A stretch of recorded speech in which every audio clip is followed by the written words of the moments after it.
Habari gani? Ujima! Ujima!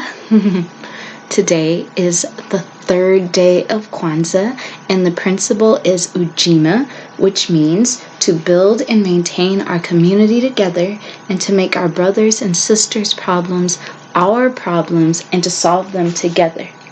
So I am going to keep in line with the routine of what we've been doing for the past 3 days. I'm going to start off with a libation statement. I will do the 2 Black business shout-outs, a book shout-out, an ancestral shout-out, and then we'll go into the topic. So if you have seen how I do my libation statements, I'm not going to explain it again. I'm just going to call the names of the ancestors as I pour the water into this plant. I painted a little mason jar because I love colors. Put some beads. So, get your water ready as we call on our ancestors. Mary Ann Shadd Carey, Mary Turner, Daniel Hale Williams, Ashe, Phyllis Wheatley, George Moses Horton, Benjamin Banneker, Hank Aaron, Bill Pickett, Ashe, James Baldwin, Miles Davis, Jacob Lawrence, Granny, Grandma Lavinia, Grandma Dorothy, Tamir Rice, Emmett Till, Trayvon Martin, Michael Brown Jr., Ashe, Ida B. Wells Barnett, Metta Warwick Fuller, Zora Neale Hurston, Nat Turner, Gabriel Prosser, Toussaint Louverture, Queen Hatshepsut, Queen Candace, Akhenaten, Sennefer, Cleopatra, Ashe, and for the hundreds and thousands of Africans whose names we'll never know because they lost their lives in the Great Ma'afa, we remember them now. Ashe. With this they say the ancestors are pleased. So, the 2 Black business shout-outs I'm going to be doing. First is my business, of course. I've already posted my Pan-African Paradigm album and other videos, so I'm going to post it. And this video is my Pan-African Zazzle collection with buttons and cards and all sorts of stuff. So the link is below in the description box. And the Black business shout out for today is for Progressive Emporium. Was it? Progressive Emporium and Education Center. I just call it Progressive Emporium, but it is basically a Black-owned business. They sell books. They do events for the community to educate people. I chose them because I feel they are a good example of collective work and responsibility.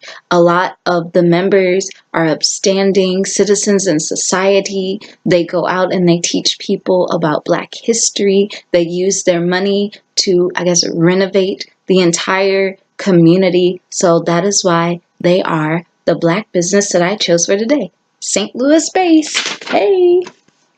The book shout out that I have for Ujima is Say It Loud, Great Speeches on Civil Rights and African American Identity, edited by Catherine Ellis and Stephen Drury Smith. So basically, it is a book. It has various speeches. There used to be a CD in here, but I let my friend borrow it. So if you want to hear the voice of the actual speaker, you just put the CD in your computer and a CD player.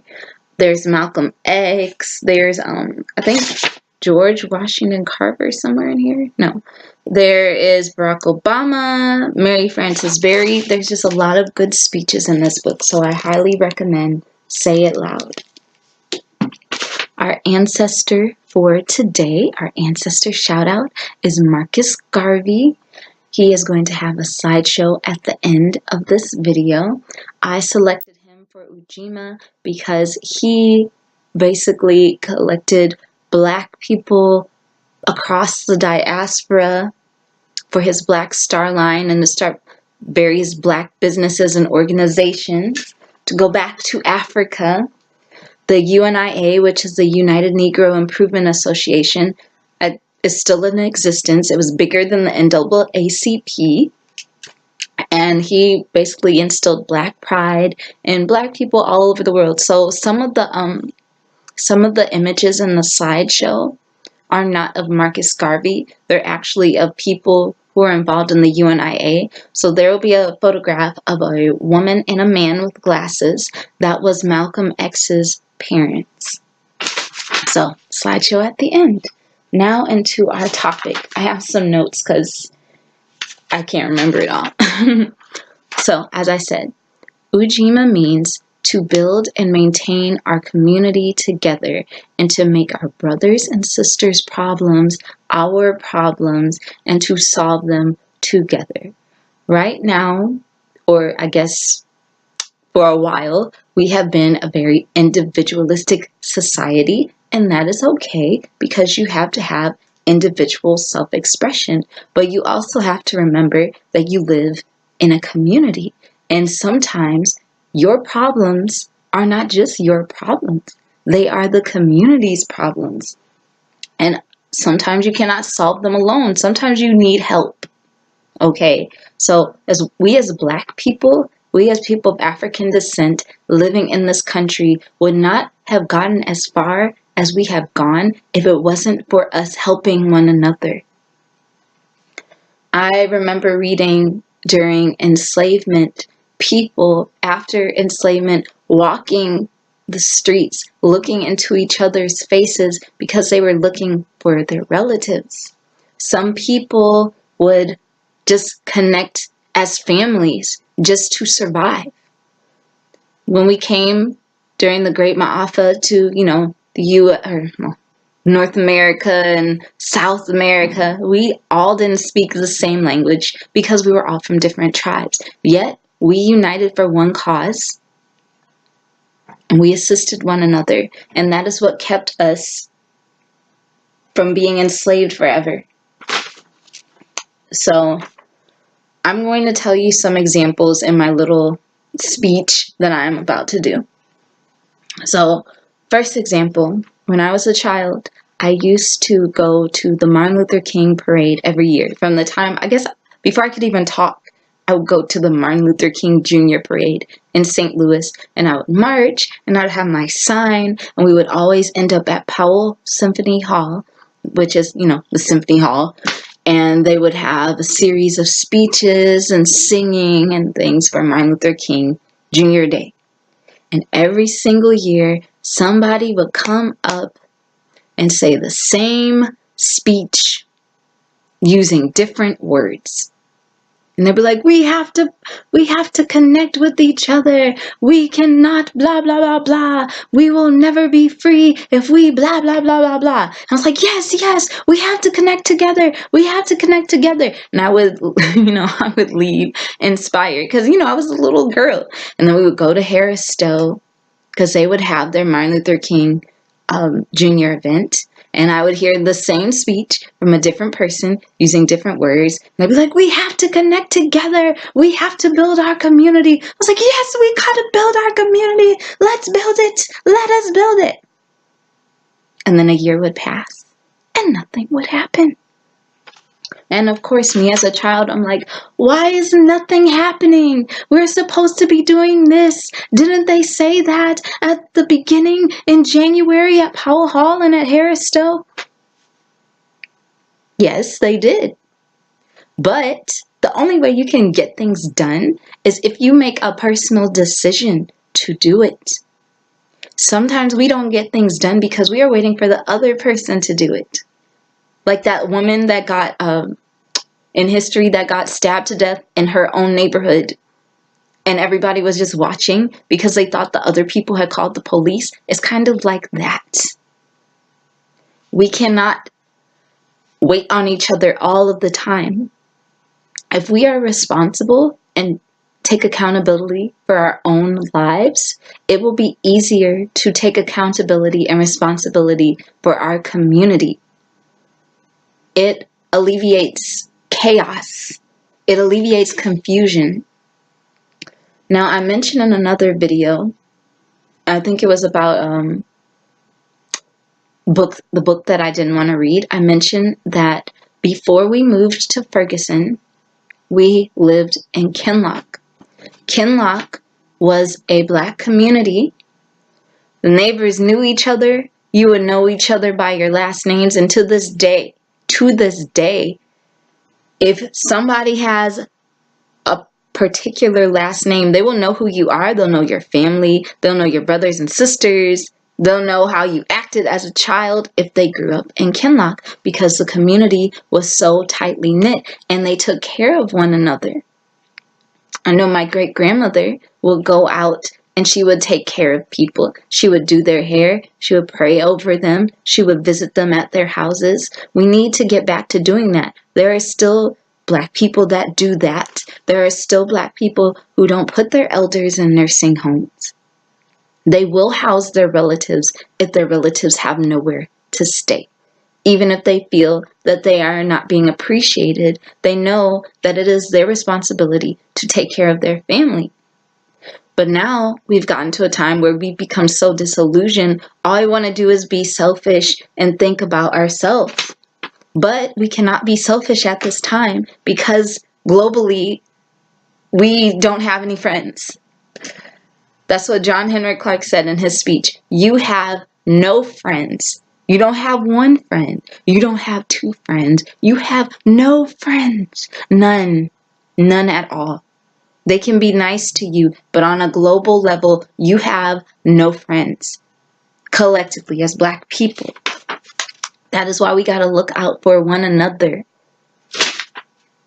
I know that's what the Asians do. I don't hear anything, at least in my community, I don't hear anything about what goes on in the Asian community. I don't hear any negative comments about the Asian community from the Asian community. I don't hear about them like being broken out in the streets because they take care of each other. Same thing with Latino people. We have a common saying here that you'll have a Latino person and they'll have 8 of their relatives in a house together. Even if they have money, they will collectively save their wealth together and start their own businesses and make the entire family rich. Whew, we ought to be like those teachers, those educators after the Civil War, during Reconstruction, that went around and were teaching our people how to read. We need to have the same fire and drive that they had. One key component of Ujima is make our brothers and sisters' problems our problems. I'm not saying that we have to take on everybody's problems, because you will give yourself stress. You will give yourself a stroke. I mentioned that Martin Luther King Jr., his body, his physical body, was older than his actual age. Not from his diet, not just from his diet, but because of the stress that he was going through, holding the responsibility of the civil rights movement on his shoulders, organizing all of these different people. That is stressful. Getting bomb threats every day and your family is in danger, that is stressful. I'm not talking about that. I'm talking about if you see something, say something. If you see a child being abused, say something. If you see an unhealthy family that is operating in a toxic manner, say something. Even if you can't say something directly to the family, create a community where the community will handle it itself, where the person know they can't step out of line and treat their family this way, where the person knows that they cannot do this to their husband or their child or their wife. About 2 or 3 years ago, it was during Kwanzaa. This was the first time I interrupted Kwanzaa because I was disappointed in what I was seeing in my community. So that Kwanzaa started off with, I think, the first day of Kwanzaa. It was either first or second day.